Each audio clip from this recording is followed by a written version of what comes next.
जख्मी हालत में इंटेरोगेशन टीम के सामने बैठा ये शख्स बज़ाहिर तो आपको सीधा साधा इंसान दिख रहा होगा, लेकिन इस शख्स का माजी कुछ और ही कहानी बयान करता है। आइए जानते हैं इसकी जिंदगी के बारे में। हच अपनी छोटी सी फैमिली के साथ एक छोटे से मकान में रहता था। हच को इस दुनिया में नाकाम तरीन शख्स समझा जाता था, जो ढंग से एक भी काम नहीं करता था। हच अपने ससुर की फैक्ट्री में काम करता था। पूरा दिन काम करके जब वो वापिस आता था तो हच की बीवी उसे गरीबी का ताना देती थी। हच का बेटा उसे लूजर समझता था। सिर्फ हच की बेटी उसे प्यार करती थी और हच ज्यादा टाइम अपनी बेटी के साथ ही गुजारता था। एक रात हच को उसके घर में कुछ आवाजें सुनाई देती हैं। हच जब जाकर देखता है तो उसे दो चोर दिखाई देते हैं। हच पुलिस को कॉल मिला रहा होता है, लेकिन वो चोर तब तक हच तक पहुंच जाते हैं। वो लोग हच को उसका फोन रखने को कहते हैं। दूसरा चोर उसे कहता है कि जितने पैसे तुम्हारे पास हैं निकाल कर हमें दे दो। अचानक हच को पता चलता है कि उस पर बंदूक तानने वाली लड़की है। उस लड़की की नजर बाउल में रखे पैसों पर पड़ती है और हच उसके बाजू पर बने टैटू को देख लेता है। ये लोग सब कुछ लूटने के बाद वहां से निकल ही रहे होते हैं कि अचानक हच का बेटा आकर एक चोर को दबोच लेता है, लेकिन हच उन पर हमला करने के बजाय उन्हें जाने देता है। उन लोगों के जाने के बाद ब्लेक हच को बुरा भला कहता है। थोड़ी देर बाद पुलिस आती है और सबसे पूछती है कि क्या वो लोग महफूज हैं। फिर हच को महसूस होता है कि उसने गलती की है, उसे चोरों को रोकना चाहिए था। अगले दिन हच जब अपने बेटे का चेहरा देखता है तो उसे फिर से एहसास होता है कि उसे अपने बेटे की मदद करनी चाहिए थी। फिर हच के पड़ोसी भी उसे यही कहते हैं कि उसे चोरों का मुकाबला करना चाहिए था। फिर हच जब काम पर जाता है तो उसका कोलीग भी उसे एहसास दिलाता है कि वो बहुत डरपोक है। वो हच को बंदूक देता है और कहता है कि अगली बार ऐसा हुआ तो तुम चोरों को गोली मार देना। इसके बाद हच अपने सौतेले भाई से बात करता है, जिसका नाम हैरी होता है। वो हैरी से कहता है कि कल रात जो चोर मेरे घर में घुसे उनमें से एक लड़की थी। और हच एक और बात हैरी को बताता है कि उस लड़की की बंदूक में गोली भी नहीं थी। हच अपने भाई को ये भी बताता है कि उन चोरों की उम्र बहुत कम थी, इसलिए वो उन्हें नुकसान नहीं पहुंचाना चाहता था। शाम को हच अपने घर आता है और उसकी बेटी बताती है कि उसका ब्रेसलेट नहीं मिल रहा, जो उसे बहुत ही प्यारा था। हच समझ जाता है कि वो ब्रेसलेट भी चोर ले गए हैं। अब हच को पहली बार गुस्सा आता है और वो अपने बाप के पास जाता है, जो FBI का रिटायर्ड एजेंट था। यहाँ आते ही हच अपने बाप का बैज और गन उठा लेता है। हच सब टैटू बनाने वालों के पास जाता है और उन्हें वो टैटू दिखाता है जो उस लड़की के बाजू पर देखा था। फिर एक आदमी वो टैटू देखकर कहता है कि ये टैटू तो 20 साल पहले एक्सपायर हो चुका है। फिर हच कुछ पैसे निकालता है और उस आदमी से कहता है कि ये पैसे लो और उस लड़की के बारे में मुझे कुछ बताओ। लेकिन उस दुकान का मालिक हच के बाजू पर बना हुआ टैटू देखकर हैरान हो जाता है। वो हच से पैसे भी नहीं लेता और अपने आदमियों से कहता है कि इसे जो कुछ भी चाहिए इसे दे दो। फिर वो लोग हच को उस लड़की का एड्रेस देते हैं। हच उनके घर में घुसते ही लड़की की धुलाई कर देता है और उसे कहता है कि मेरा सामान मुझे वापस दो। वो लड़की उसे घड़ी देती है और कहती है कि ब्रेसलेट के बारे में उसे कुछ नहीं पता।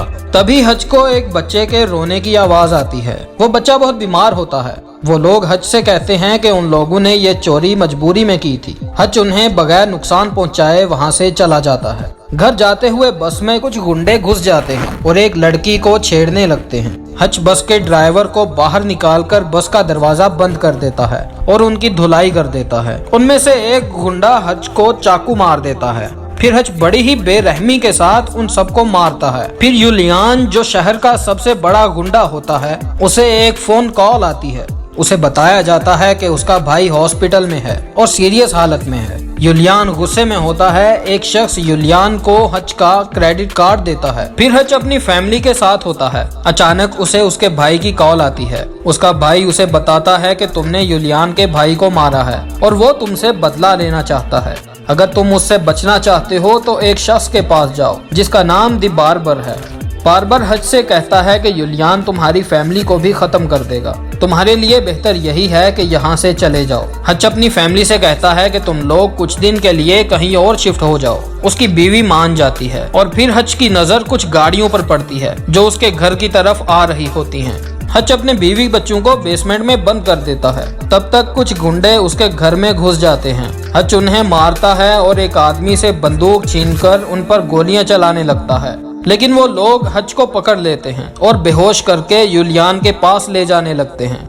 हच होश में आते ही एक फायर ग्रेनेड से गाड़ी में धुआं फैला देता है। ड्राइवर को कुछ भी दिखाई नहीं देता और गाड़ी का एक्सीडेंट हो जाता है। एक्सीडेंट से वो लोग बहुत जख्मी हो जाते हैं। हच बाहर निकलता है। उसे एक आदमी पूछता है कि तुम कौन हो। हच उसे कहता है कि आई एम नोबडी। हच अपने घर आता है और अपने बीवी बच्चों को बेसमेंट से निकाल लेता है। उन्हें कुछ दिन के लिए वहां से कहीं और भेज देता है। उसके बाद हच की असली कहानी सामने आती है। वो एक कातिल था और एक सीक्रेट एजेंसी के लिए भी काम करता था। हच मुजरिमों को पकड़ता था और उन्हें मार देता था। लेकिन हच की जिंदगी तब बदलती है जब वो एक मुजरिम को मारने लगता है। तो वो उसे कहता है कि मुझे छोड़ दो, मैं एक अच्छा इंसान बनने की कोशिश कर रहा हूँ। हच उस पर रहम खाता है और उसे छोड़ देता है। फिर हच उसे चेक करने के लिए उसके घर जाता है। वो देखता है कि वो शख्स अपनी फैमिली के साथ खूबसूरत जिंदगी गुजार रहा है। हच को एहसास होता है कि बुरे लोगों को मारना ही हल नहीं होता, उन्हें सुधारा भी जा सकता है। फिर हच अपने घर के बेसमेंट में जाता है। उसे उसकी बेटी का ब्रेसलेट दिखाई देता है। हच सोचता है कि अगर ये मुझे पहले मिल जाता तो इतना खून खराबा ना होता। हच अपने पूरे घर को जला देता है और यूलियान के आदमियों की लाशों को भी। यूलियान को खबर मिल जाती है कि उसने जितने भी आदमी हच को मारने के लिए भेजे थे वो सब मारे जा चुके हैं। यहाँ हच दिन रात मेहनत करके हथियार बना रहा था, क्योंकि उसे पता था कि उसके दुश्मन बहुत खतरनाक हैं। हच अपने हथियारों के साथ यूलियान के उस अड्डे पर पहुंचता है जहां यूलियान का सारा पैसा रखा था। हच यूलियान के पैसों को आग लगा देता है। हच यूलियान के क्लब जाता है। यूलियान के सब आदमी हच पर बंदूक तान लेते हैं। हच अपना रुमाल हटाता है और उन्हें एक बॉम्ब दिखाकर कहता है कि अगर कोई मेरे पास आया तो मैं खुद को उड़ा लूंगा और तुम लोग भी मारे जाओगे। हच यूलियान से कहता है कि मैं तुमसे यहाँ बात करने आया हूँ। यूलियान हच की बात सुनने बैठ जाता है। हच उसे कहता है कि मैंने पूरी जिंदगी मेहनत करने के बाद एक घर बनाया था जो तुम्हारी वजह से जलाना पड़ा, इसलिए मैंने भी तुम्हारे सारे पैसों को आग लगा दी। यहाँ हमारा हिसाब बराबर होता है। अब हमें सब कुछ भूल कर नई जिंदगी शुरू करनी चाहिए। इतना कहने के बाद हच वहाँ से निकल जाता है, लेकिन यूलियान अपने आदमियों के साथ हच पर हमला कर देता है। हच उस फैक्ट्री पहुंचता है जहां वो काम करता था। यहाँ हच का भाई हैरी स्नाइपर के साथ यूलियान के आदमियों को गोलियां मारता है।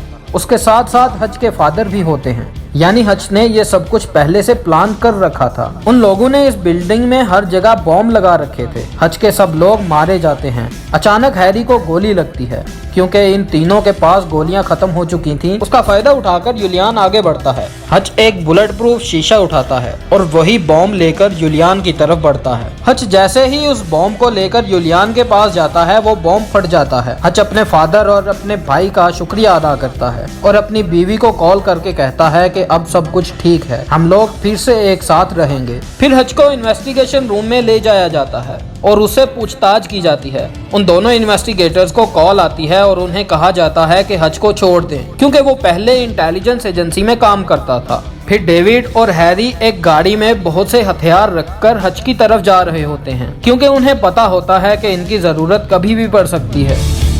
दोस्तों, अगर हमारी वीडियो आपको पसंद आई हो तो चैनल को सब्सक्राइब जरूर कीजिएगा और अगर आप किसी मूवी का खुलासा सुनना चाहते हैं तो हमें कमेंट सेक्शन में जरूर बताइएगा।